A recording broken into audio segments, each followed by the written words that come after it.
So Apostle Gideon, sir, what can you say about women preachers? A lot. Okay, you quoted two passages, 1 Timothy 2 and 1 Corinthians 14. Okay, so I think I understand these kinds of questions. Your normal question, women preachers, women preacher. The Bible is very clear, right? That the passage in 1 Corinthians, I think there's a passage also in 11, that says when a woman prays or prophesies with the hair uncovered.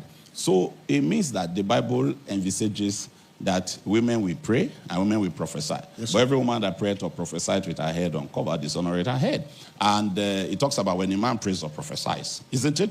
So if a woman can pray and prophesy, and we're told, for instance, that Philip had 4 daughters, and the 4 daughters of Philip, all prophesied. They prophesied.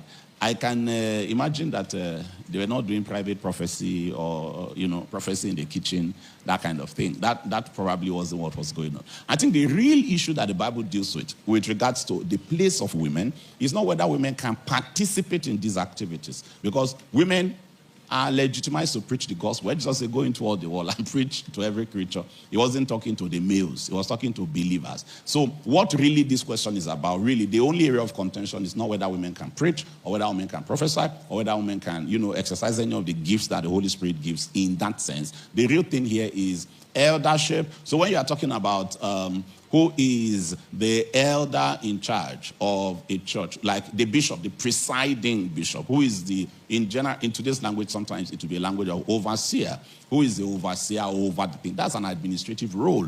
That is not necessarily a spiritual office that you are dispensing. The Bible clearly shows that in biblical times, women preached, women prophesied, women prayed. Women were part of the active life of the church. And then women also even were told to teach other women. So I'm saying that as far as preaching itself goes, there's no real contention there. The real contention will be, is it legitimate for a woman, for instance, to be the general overseer over a church denomination? So what do I think about women preachers? Some of them are very good.